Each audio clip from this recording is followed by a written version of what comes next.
Nah, selanjutnya kita akan bersama-sama mendengarkan ya beberapa rules regulation dari akademik di UPH Teachers College itu seperti apa sih gitu ya, supaya rekan-rekan bisa mendapatkan gambaran. Nah, ini kita dari panitia sengaja ya menaruhkan mic di koridor. Biasanya kan kalau ada yang mau bertanya nanti panitianya yang lari-lari terus ngasih kamu mic gitu ya. Ya, tapi kita ingin membiasakan satu sikap responsif, harus berani gitu ya. Nanti di akhir akan ada sesi tanya jawab. Jadi kalau ada rekan-rekan yang nanti ketika mendengarkan penjelasan, wah saya kurang jelas ini atau wah saya pengen tanya ini, ya. Kalian nanti akan dipersilahkan untuk langsung menghampiri wireless mic yang disediakan untuk bertanya secara langsung. Jelas ya? Jadi jangan malu-malu ya. Kita semua di sini justru waktunya untuk sama-sama belajar dan mendapatkan pemahaman. Dengan hormat saya mengundang Pak Budi ya. Beliau adalah ketua program studi dari PPG di UPH ya, yang akan mewakili dekan juga ya untuk menjelaskan area ini. Silakan Pak. Terima kasih Pak Yogi. Selamat pagi teman-teman, Bapak Ibu dosen. Tadi kita sudah mendengarkan paparan dari Bu Dekan tentang visi ke depan seperti apa gitu ya. Barusan kita juga melihat testimoni dari salah satu buah visi gitu ya. Nah, tapi pagi ini saya akan memperkenalkan para pekerja kebun gitu ya, yang selama ini bekerja keras mengawal, mengimplementasikan visi ya. Saya akan mulai dari tentu Bu Dekan tadi Anda sudah tahu ya. Bu Dekan saat ini sedang ada di Filipina menyelesaikan S3-nya. Bu Dekan akan dibantu oleh para ketua program studi ya. Saya akan mulai dari yang paling besar anggotanya, dari program studi PGSD. Ibu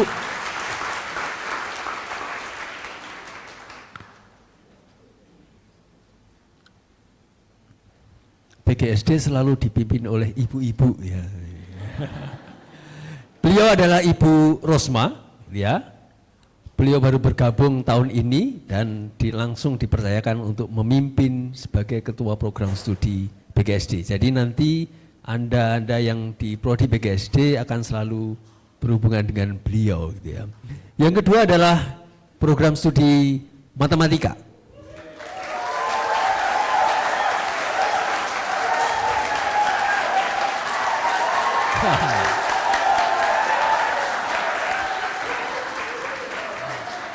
Teman-teman, ini adalah sama seperti Ibu Dince. Beliau adalah alumni dari TISI, masih muda dan masih bujang gitu ya.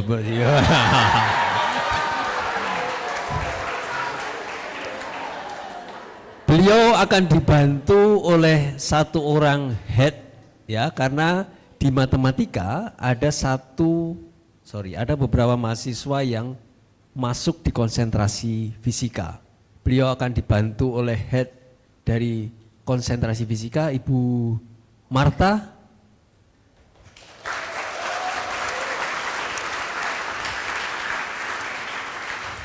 Nah, Ibu Marta ini akan membantu Pak Robert di dalam nanti operasional sehari-hari di prodi matematika, khususnya ya di dalam hal yang berkaitan dengan konsentrasi fisika. Yang ketiga adalah dari program studi biologi, Ibu Pinkan.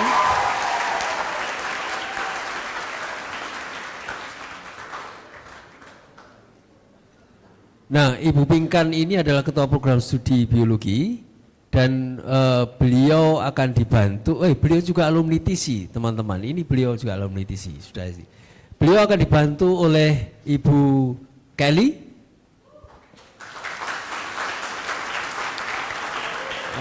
Ibu Kelly tidak ada. Ibu Kelly nanti akan membantu Ibu Pinkan terutama dalam hal konsentrasi kimia.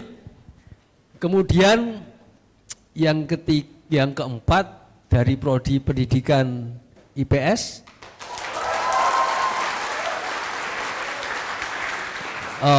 Prodi pendidikan IPS dipimpin oleh Ibu Aryani, kebetulan beliau sedang cuti sampai akhir bulan Agustus.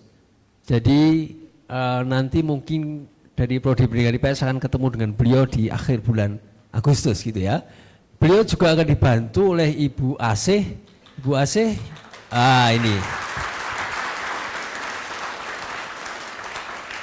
Ibu Asih akan membantu Ibu Aryani di dalam konsentrasi pendidikan ekonomi. Nah, mungkin sampai akhir Agustus segala urusan kepentingan tentang Prodi IPS akan dihandle oleh Ibu Asih gitu ya. Kemudian yang keempat adalah prodi yang sangat penting untuk menjaga visi dan misi TC gitu ya. Kira-kira prodi apa? Pendidikan Agama Kristen.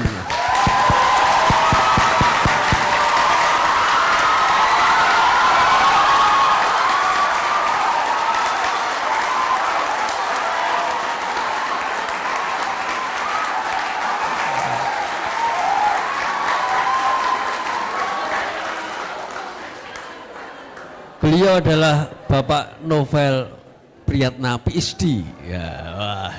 Beliau akan memimpin prodi pendidikan agama Kristen. Ya. Kemudian yang keenam adalah prodi pendidikan bahasa Indonesia.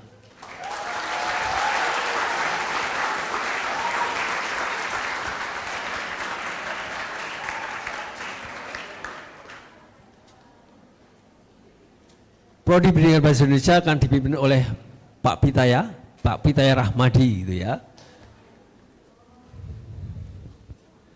Nah, terakhir adalah prodi pendidikan bahasa Inggris.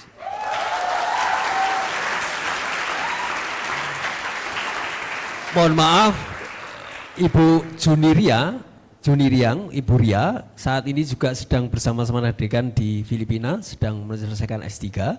Jadi nanti akan dihandle segala urusan prodi bahasa Inggris akan dihandle oleh Pak Yonatan Winadi ya Pak, akan dibantu oleh Pak Yonatan Winadi ya untuk kegiatan prodi. Nah, baik teman-teman, inilah Ketua Program Studi dan Head of Prodi yang konsentrasi yang akan memimpin 7 program studi di TC gitu ya.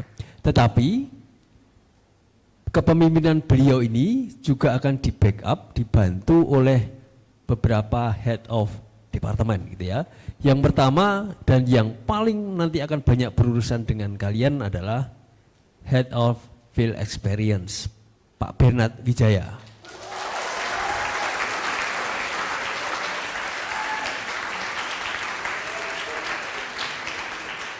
Beliau juga alumni TC, kemudian resiprokasi di Holland Village Manado, 2 tahun terakhir bergabung kembali dengan TC gitu ya. Kemudian yang kedua adalah Head of Research and Community Service, Ibu Reski.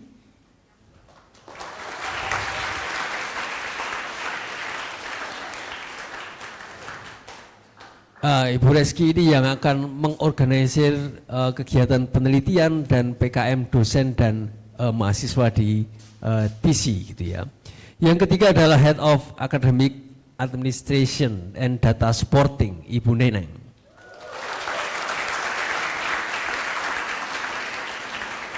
Nah, nanti setiap akhir semester, awal semester kalian akan banyak berhubungan dengan beliau karena beliau yang mengurusi tentang berapa SKS yang harus diambil, mata kuliah apa yang harus diambil dan seterusnya sampai pengaturan jadwal mata kuliah dan seterusnya. Yang terakhir adalah Head of Program Development ya, Pak Wiputra Cendana.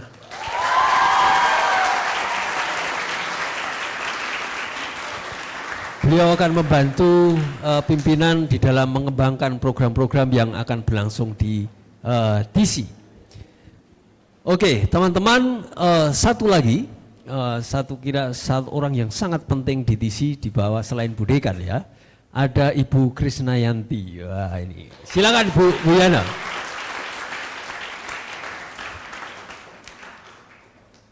Ibu Krisnayanti ini adalah nanti yang akan membantu Dekan sebagai Manager of Administrasi Akademik ya Bu ya. dan keuangan tentu saja. Nah, baik teman-teman, ada yang ketinggalan nggak ya Bapak Ibu ya? Saya kira sudah semua ya. Baik teman-teman, inilah Bapak Ibu yang akan memimpin TC. Oh sorry, Pak Yogi.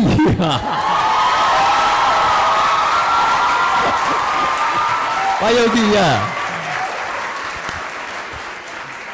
Saya kira saya tidak perlu mengenalkan karena kalian semua sudah kenal ya. Semua kenal dengan Pak Yogi. Beliau adalah Head of Student Service, pelayanan kemahasiswaan gitu ya. Baik, teman-teman, ini adalah para Bapak Ibu yang akan memimpin TC ke depan. Mari kita dukung dan terus doakan supaya Bapak Ibu ini dapat terus menjalankan pelayanannya dengan baik di TC. Kita berikan tepuk tangan sekali lagi. Silakan Bapak Ibu. Terima kasih Bapak Ibu.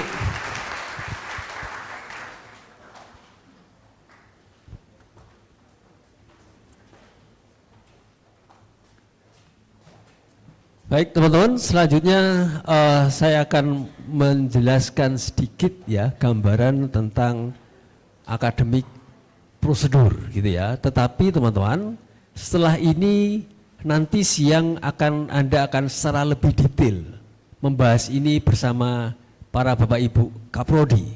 Apa yang harus kalian lakukan atau apa yang akan kalian alami 1 tahun ke depan gitu ya. Next slide.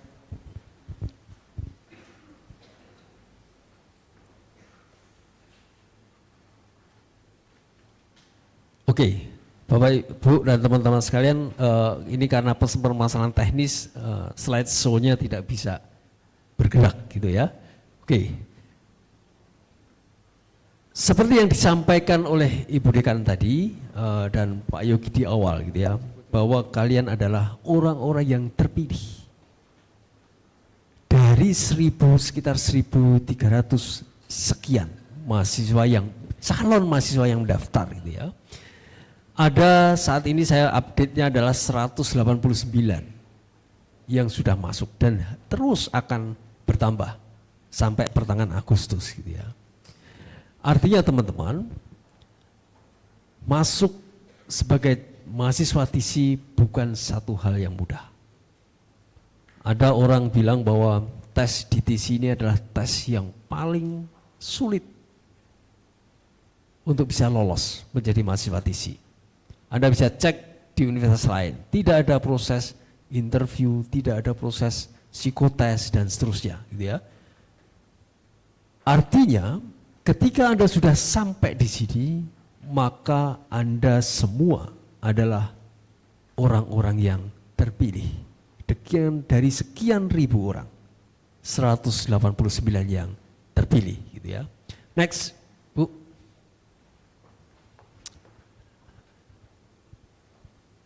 Teman-teman, tadi di dalam devosi Dekan menyampaikan bahwa yang excellent mind itu bukan hanya isi seberapa besar yang ada di dalam otak Anda, gitu ya. Tetapi adalah seberapa bagaimana pengetahuan yang Anda miliki ini merupakan satu pengetahuan yang benar gitu ya. Dan didasari oleh perspektif Alkitabiah.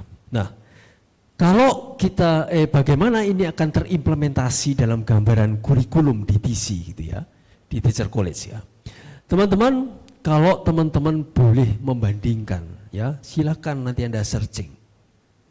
Kurikulum dari pendidikan guru sekolah dasar di UPH, di Atmajaya atau di universitas yang lain. Maka ada perbedaan yang cukup signifikan gitu ya. Sayang sekali ini kepotong teman-teman. Harusnya ada jenis-jenis mata kuliahnya gitu ya. Nah, teman-teman, apa perbedaan yang cukup signifikan dari kurikulum di TC dan universitas lain? Sama-sama PGSD loh. Sama-sama PGSD, sama-sama pendidikan matematika. Tapi ada yang cukup berbeda, yang berkaitan dengan visi misi yang disampaikan Bu Dekan tadi. Kira-kira apa perbedaannya? Mata kuliah teologi. Teman-teman, kalau Anda lihat di TC UPH, mata kuliah teologi ini ada 26 SKS dari 144 SKS. 26. Kalau kita bandingkan di prodi yang sama di universitas lain, mata kuliah teologi atau dalam tanda petik agama gitu ya, ini hanya 4. Di sini hanya PGSD, di sini hanya 2. Kemudian di mata kuliah bahasa Indonesia, pendidikan bahasa Indonesia, di program studi bahasa Indonesia, program studi pendidikan IPS dan seterusnya di universitas lain, itu hanya 2. Kita ada 26. Kira-kira apa tujuannya? Kenapa kita harus 26? Apa kira-kira? Kenapa di TC Anda harus mengambil 26 SKS teologi? Kira-kira kenapa? Kalau kita hubungkan dengan apa yang disampaikan Dekan tadi. Yuk. 26 SKS ini diharapkan akan menjadi dasar gitu ya. Bagaimana kalian membangun pengetahuan yang benar tadi. 26 SKS, ya. Nah, bagaimana kemudian kalian akan menjalani 1 tahun, 2 tahun, 3 tahun ke depan di TC gitu ya. Teman-teman, secara umum kita bisa membagi 144 SKS mata kuliah yang akan Anda ambil selama 3,5 tahun menjadi beberapa golongan mata kuliah gitu ya. Mata kuliah umum, Pancasila, kewarganegaraan dan seterusnya.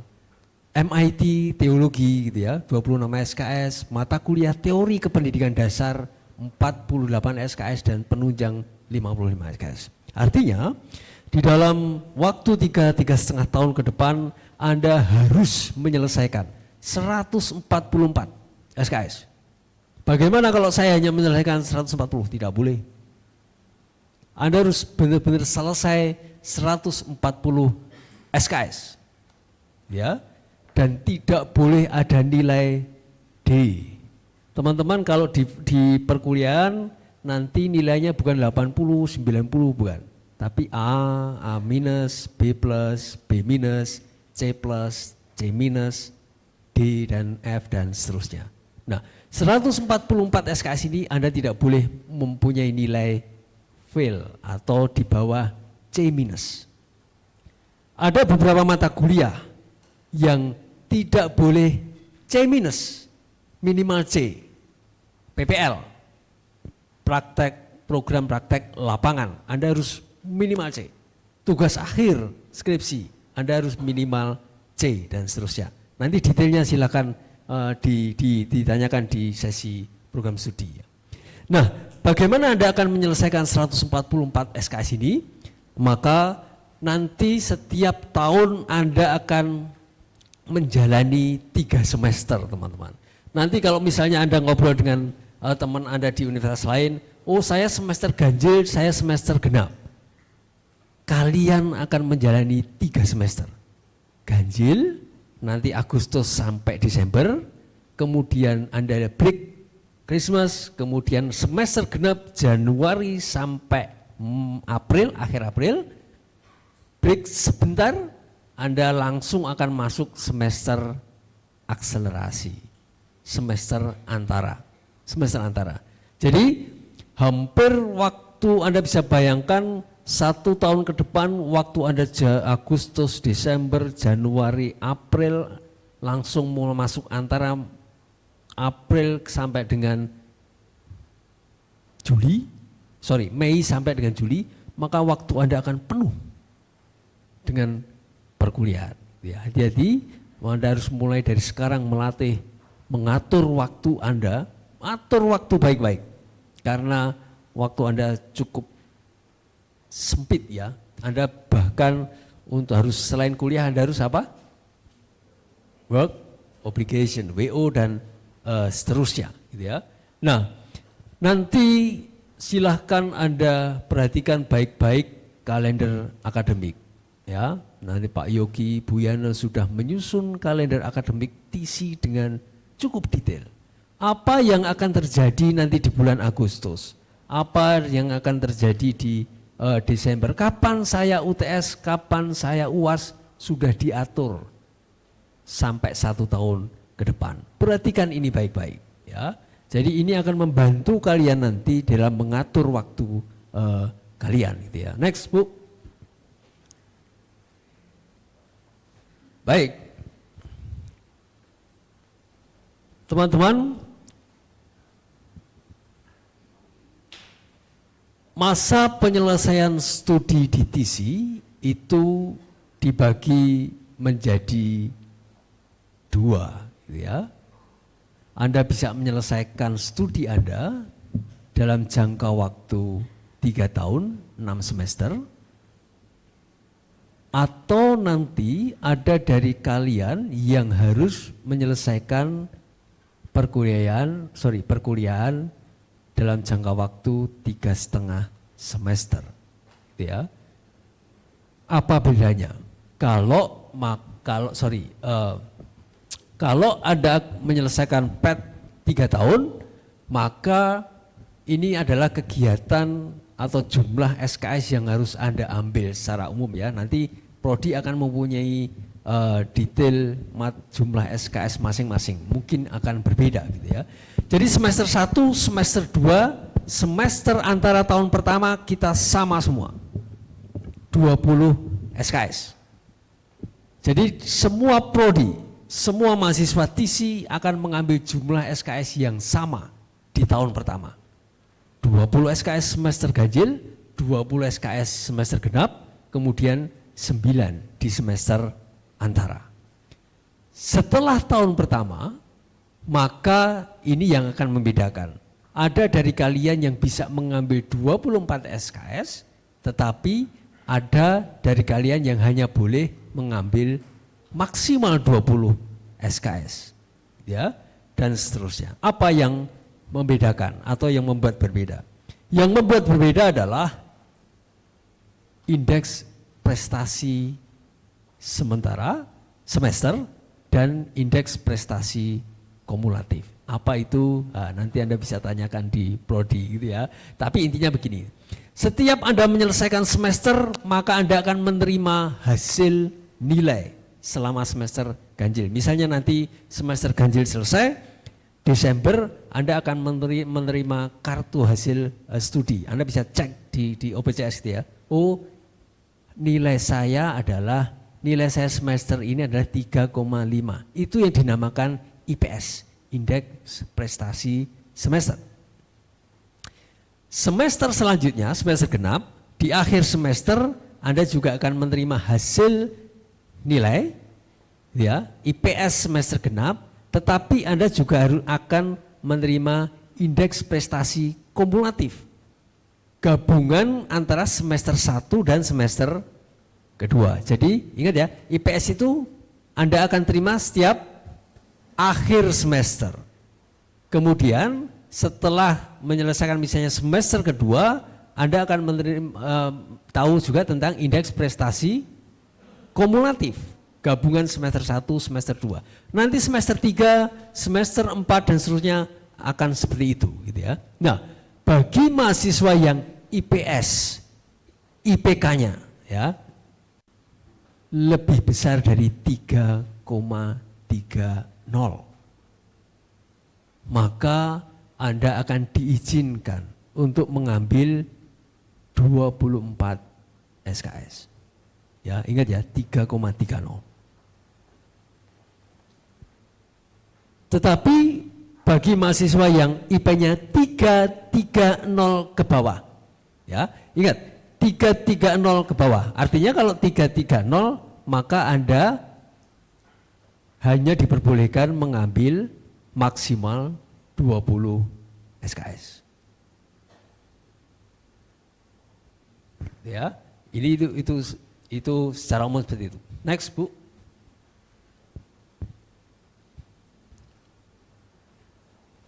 Nah, teman-teman,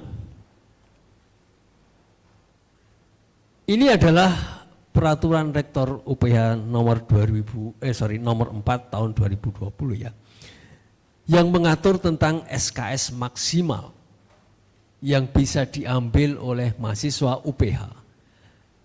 Kalau peraturan secara umum di UPH, itu peraturannya menyatakan bahwa batasannya adalah 3,00. Tetapi khusus untuk mahasiswa TISI, maka kita memasang standar yang lebih tinggi. Bukan 3,0, tetapi 3,30. Jadi nanti jangan bingung kalau Anda ketemu dengan mahasiswa reguler misalnya, oh saya IPK-nya 3,31, tapi saya bisa ngambil 24. Kok saya 3,25 misalnya, kok saya di TISI nggak bisa? Karena itu kebijakan TISI yang berbeda gitu ya. Jadi teman-teman Anda bisa lihat misalnya di ini ya, yang di atas saya coba membuat simulasi gitu ya. Kalau IPK semester 1 misalnya 3,31 ya. Kemudian IPS-nya semester 2 3,35, IPK-nya 3,35 misalnya dan seterusnya. Semester 3 seperti ini, semester 4 seperti ini, maka kalian akan bisa menyelesaikan waktu perkuliahan Anda selama berapa? 3 tahun. 3 tahun betul. 3 tahun, ya. Tetapi coba lihat di case yang kedua. Di case yang kedua, ya.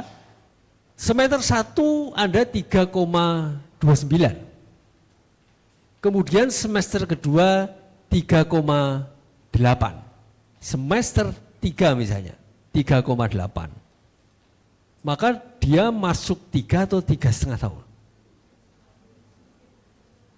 3,5. Kenapa 3,5?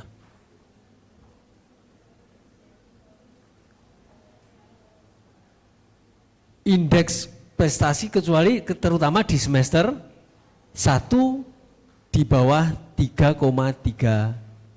Jadi lihat, semester 1 itu sangat menentukan. Walaupun semester 2, 3 Anda 3,8, 3,9, maka semester 1 akan dilihat Anda tidak memenuhi untuk mengambil 24 SKS. Artinya apa? Dari sini bahwa mulai semester 1 ini Anda harus benar-benar memperhatikan. Do the best di tengah proses yang akan Anda hadapi adalah satu proses yang sulit. Ya, Anda harus beradaptasi dengan teman di asrama dan seterusnya, tetapi usahakan Anda ada di atas 3,3. Next. Nah, teman-teman, ini adalah gambaran pencapaian IP gitu ya dari kakak-kakak kalian ya, kohort 21, kohort 22 dan kohort 23 per program studi. Ya, Anda bisa lihat inilah rata-rata pencapaian IPK mereka gitu ya. Anda bisa misalnya, oh saya di primary di PGSD ini rata-rata IPK kohort 21 itu di 3,40. Cukup tinggi, 3,40. Kemudian kohort 22 ada di 3,24. Kemudian ini ada di, wah ini masih ini 3,15 dan seterusnya gitu ya. Nah, artinya apa teman-teman? 3,30 menurut saya bukan satu hal yang sulit untuk Anda capai gitu ya. Next.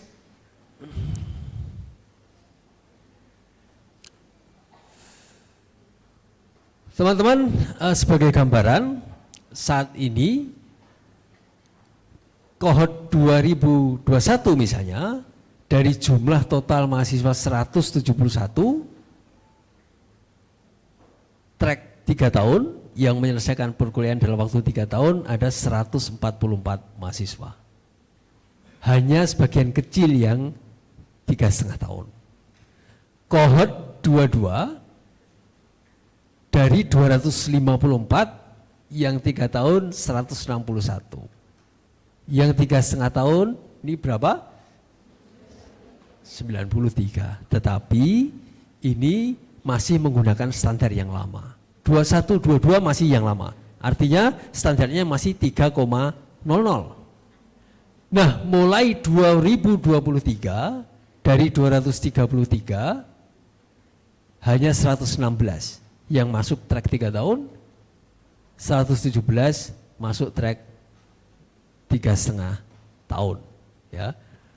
Nah, ini adalah gambaran kira-kira data jumlah mahasiswa yang ambil track 3 dan 3,5 tahun. Next, Bu, saya sudah dikasih waktu sudah habis. Oke, yang perlu Anda perhatikan adalah bahwa ketika Anda menandatangani surat perjanjian, ya, maka Anda setuju bahwa di akhir tahun pertama indeks prestasi Anda berapa? 2,75 gitu ya.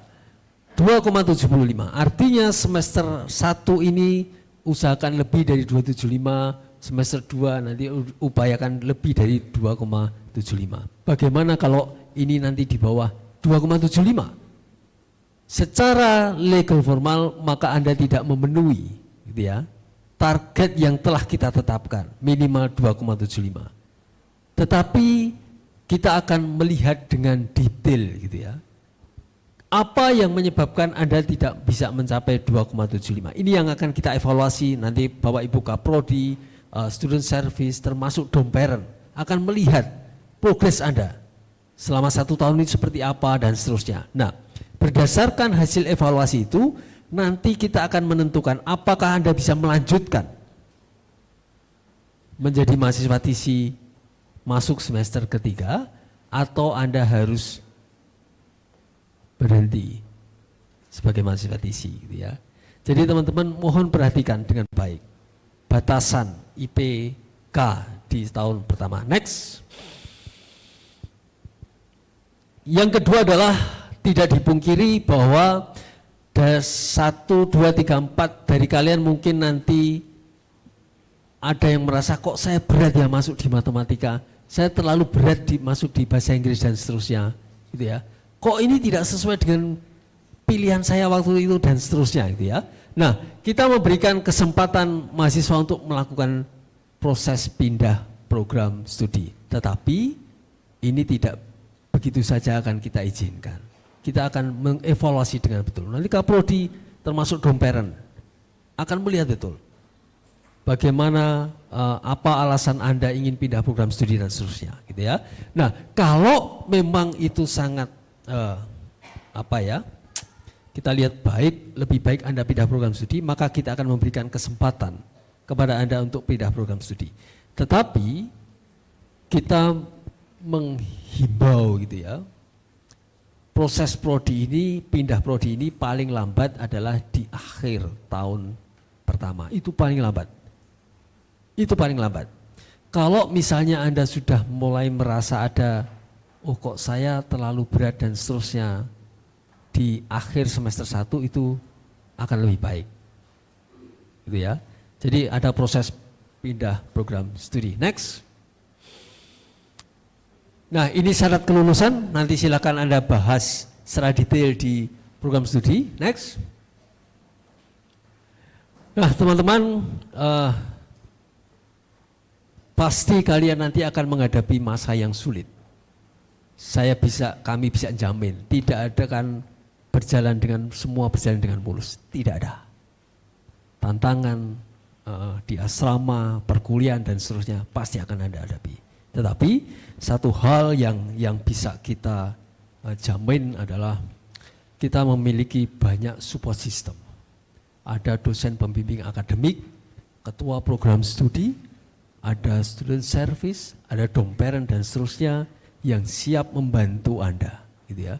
Membantu Anda ketika Anda ada masalah dan seterusnya. Tetapi harapan kami Anda proaktif gitu ya. Proaktif, ketika menghadapi masalah sampaikan ke dosen pembimbing akademik. Jangan sampai nanti dosen pembimbing akademik atau kaprodi yang mencari-cari Anda, gitu ya. Langsung sampaikan. Maka kemudian ini akan membantu kami dalam mengidentifikasi masalahnya apa yang bisa kami bantu dan seterusnya, gitu ya. Dari administrasi akademik misalnya, Anda harus proaktif melihat nanti ada sistem OPCS. Nilai saya berapa, mana yang fail, kapan saya harus ngulang dan seterusnya. Ini harus Anda perhatikan betul-betul. Ya, jangan sampai kita yang kejar-kejar Anda, tapi Anda harus proaktif menghubungi kami ketika ada masalah. Baik, saya kira itu dari kami. Silahkan kalau ada pertanyaan atau yang perlu dipertanyakan gitu ya, silakan, akan kami bantu jawab. Ya.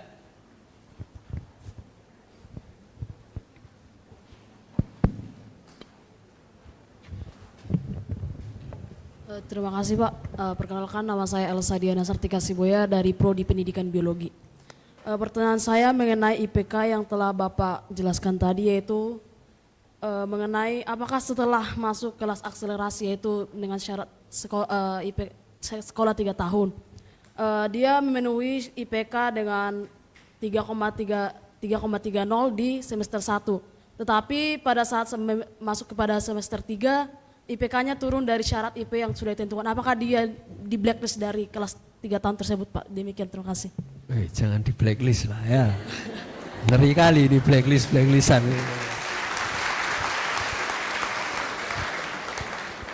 Baik. Kembali saya tekankan ya, batas minimalnya bukan 330, tetapi di atas 3,30. Kalau di atas 3,30 maka Anda akan masuk track yang 3 tahun. Karena Anda bisa mengambil 24.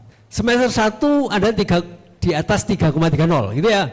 Maka semester 1, semester 2 masih sama 20, tetapi semester 1 ini akan dilihat ketika Anda mengambil mata kuliah di semester 3. Karena IPK adalah N-2. Jadi ketika Anda masuk semester ketiga, maka akan dilihat IPK N-2. Semester 3 kurangi 2 adalah semester 3 kurangi 2, 1. Maka semester 3 IPK-nya akan dilihat semester 1. Oh, IPK memenuhi di atas 33,0. Maka Anda bisa. Tetapi syarat kedua, indeks prestasi semester di setiap akhir semester genap. Maka ketika ada semester 3, dilihat IPK-nya N-2, IPS-nya adalah semester genap sebelumnya. Berarti semester 2 memenuhi enggak? Kalau semester 2-nya 3,31, maka IPS-nya Anda memenuhi. IPK memenuhi, IPS memenuhi. Ingat ya, IPK N-2, IPS adalah semester genap sebelumnya.